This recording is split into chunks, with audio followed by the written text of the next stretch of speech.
You are fire. They can't put you out. They can't even get close to you without melting. Stay lit.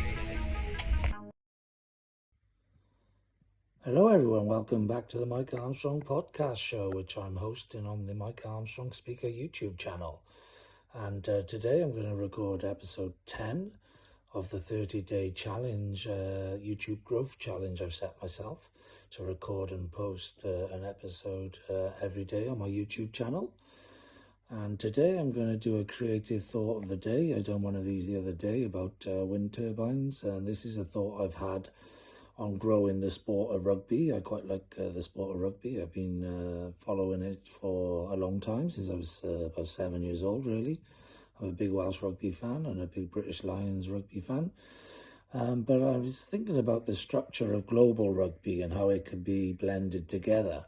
And this is my creative thought of the day for anyone out there interested in rugby. Let me know what your thoughts are in any comments on where I post this video on my YouTube or on my TikTok or my Pinterest, etc. And give me your thoughts. But what I was thinking is there's issues with combining northern and southern hemisphere rugby and tours and things like that because of the timelines. So what I was thinking was, why don't they move either the rugby championship in the southern hemisphere to the springtime to coincide with the Six Nations, or push the Six Nations forward a bit towards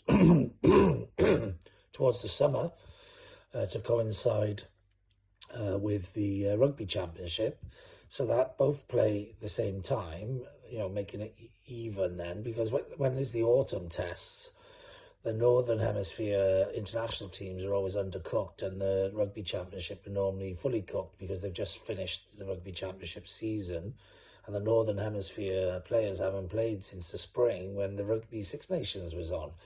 So there's always a bit of an uneven sort of competition, really.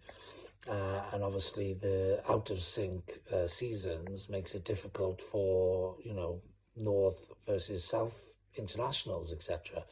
So if they coincide the two together, then what I think should happen as well is, I believe there should be in the Six Nations a relegation, and probably in the Rugby Championship as well. So underneath the Six Nations, there's another European league of the next best rugby teams in Europe. The winner of that league, which is normally Georgia, should play the wooden spoon winners of the Six Nations in a game to stay, up for the wooden spoon winners. So, teams like Wales recently or Italy, etc., will have a chance to keep their position in the Six Nations by playing the winner of the next league, which is usually Georgia. And if Georgia win that game, maybe a home and away game to make it sort of even and fair, then they get to go up into the Six Nations, and the loser goes down. I think that would expand global rugby massively. In the Rugby Championship, they could do the same. So the wooden spoon winner could play the winner of the next league. I don't know if they have another league below that, but I'm guessing, they might have, because of the things like Fiji and Tonga and all those countries, and give them a chance to potentially get into the Rugby Championship then. So I think that's what should happen, is there should be a playoff game between the bottom of the Six Nations of the Rugby Championship and the top of the next teams trying to get into those divisions. I think that would grow the rugby game globally. I also think if they added 2 more teams to the Rugby Championship, so they could do a Pacific Island team, or they could just do Fiji and Tonga, something like that. Or they could do America, because they're trying to grow the sport internationally, so they could add America and a Fijian Island team or a Pacific Island team to the Rugby Championship. That would make the Pacific Islanders more competitive, because it was a combination team, and USA would be the whipping boys, I guess, for a while. But hopefully the sport could grow there. If they made it Six Nations and Six Nations in the north, like they have, and then Six Nations in the south, then what they could do then is when they do the summer tour, or they do the autumn tests, they could have like first from the north play first from the south, a second from the north play second from the south, third from the north play third from the south, fourth from the north play fourth from the south, etc., making sure that the games then are more equal and more competitive. So I think, you can do something creative like that with global rugby and make it a much better, annual competition every year for international rugby, because club rugby is on its backside and, it's strong in England and France, but not anywhere else. But international rugby is where it's at. International rugby is what gets the crowds in, the 70,000s, the 100,000s, etc.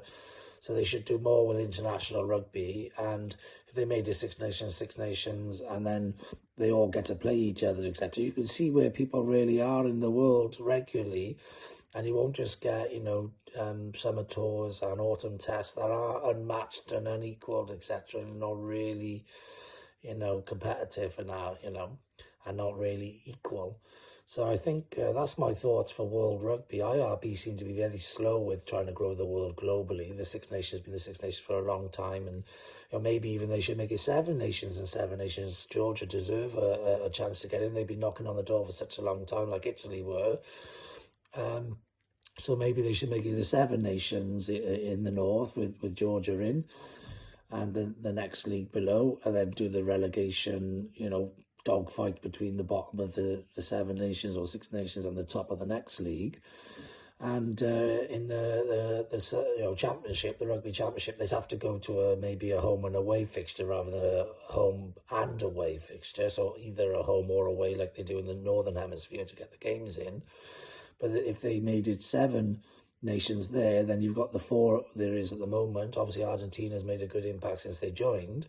But then you could have maybe like Fiji, Tonga, and the USA making it seven.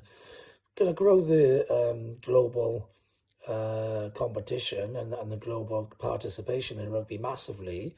And like I say, if the first played the first, at the end of both, if they were synced seasons, at the end of that, then in the summer or in the autumn, whenever the window best fitted, they then had the games between the first and the second, the third, etc. Then that would give you an annual global competition, which would grow the game globally again.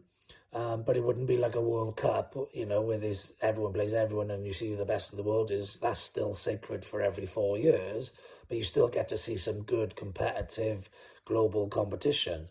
That's what I would do if I was in charge of World Rugby. That's my thought of the day.